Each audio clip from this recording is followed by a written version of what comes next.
speakers, and 2 people call me up at 4:30 in the evening, just an hour and a half to go, and give me weird excuses saying, I can't do my project, I'm dropping out. Now, luckily, if you're a VP education long enough, you know the battery of excuses that your members come up with, so you know when to judge what is real and what is unreal. Jokes apart, for all the excuses we make, all of us as members are currently at some stage of doing our projects in some manual or the other.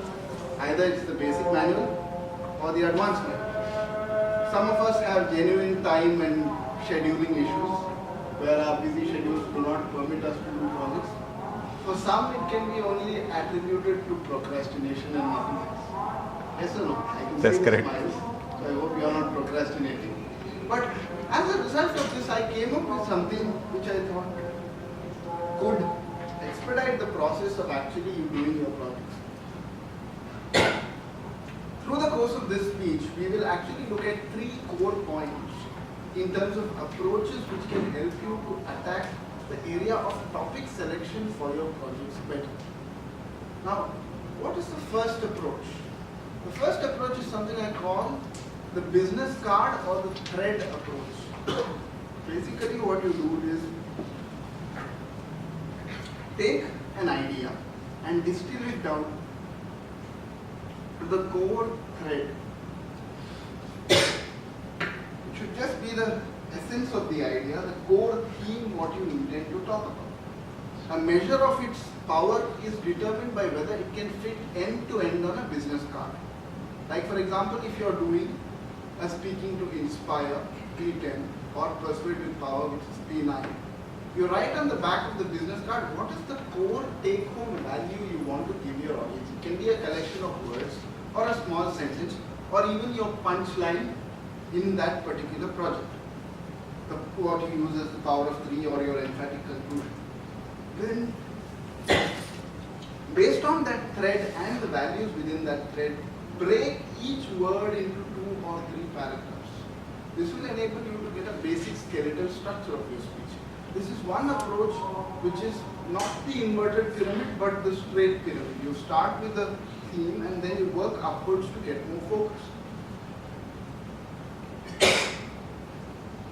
This will work for all the CC manual projects. Now, you might say, fine, but what if I'm not that kind of a person? Do I have another approach by which I can do my projects? And then we come to the second approach. This is most useful in advanced manual projects. This is what I call the micro-macro approach. Now, micro means drilling down, focusing on the essentials. Macro means expanding and going into helicopter. What is the difference? For example,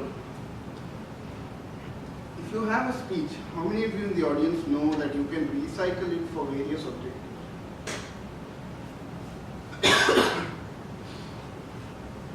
How many of you have tried doing that? One core speech, but using it for different objective speeches.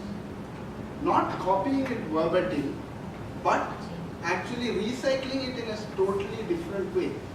Now I know some of you are confused. Let me give you 2 very pertinent examples. In 2010, when I was doing this manual called Storytelling, there is a project called Bringing History to Life, which is the P5 in that manual. My character for that speech was a lady called Rosa Parks. She was the first advocate of the civil disobedience movement in USA. She was a black lady who refused to sit at the back of the bus going from her hometown to Alabama, and she was a very old lady, and these were the days when there were segregated seats in the buses, and they said black people should sit in the back, white people should sit in the front, and they can't mix. Now while sitting in that bus and refusing to go to the back seat as she was asked to, she sparked off the spark of the civil disobedience movement and actually became a poster girl even at her old age for defiance without violence. This was how I chronicled her life story in Bringing History to Life. Now the same thing, in that speech there is almost 3 paragraphs of dialogue between the bus driver and Rosa Parks. Rosa Parks is a typical southern black lady, so you know how they speak. And the bus driver is a typical northern European, more of the northern states of USA, Anglo-Saxon accent person. If you were to distill only this dialogue portion of that speech, the core 3.5–4 minutes of heated exchange between them, you could very well recycle it and use it as a vocal variety speech in your CC manual. Provided it meets both the objectives, it will satisfy both counts. So you can recycle the same material but take different twists on it, one being a macro approach where you actually go and take it in the Rosa Parks bringing history to life kind of a project, and then the micro aspect where you drill down and only focus on that voice exchange part of it and reproduce an episode for the benefit of that particular project. Now if you are not either two of these, third approach is what I call the object to subject approach. Rather than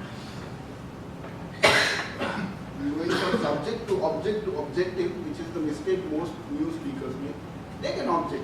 You can make 10 speeches out of an apple. For example, P1 with an apple, you can compare the apple's lifespan from a seed to a tree to death to your own. P2, opening body conclusion, you can talk about anything related to apples, how many of them are produced, what are the cultivars in different parts of the world. P3, you can show them different ways to eat an apple if you want to deliberate on that. P7, for example, you can go into extensive research on 148 different kinds of cultivars. Get to the point, P3 again can also be the fact that cyanide is encapsulated within the seed of an apple and you can actually go on deliberating about it. So different twists on a single object could also bring focus to you. So in conclusion of this project, my call to action is whatever approach you seek to use, the idea is don't procrastinate. Use that approach and approach the projects and don't reproach and go back from the project. So how many of you commit that you will do your projects, at least whether you use an approach or not, at least you will do your projects with the light of these approaches? Can I see a show of hands? Thank you very much.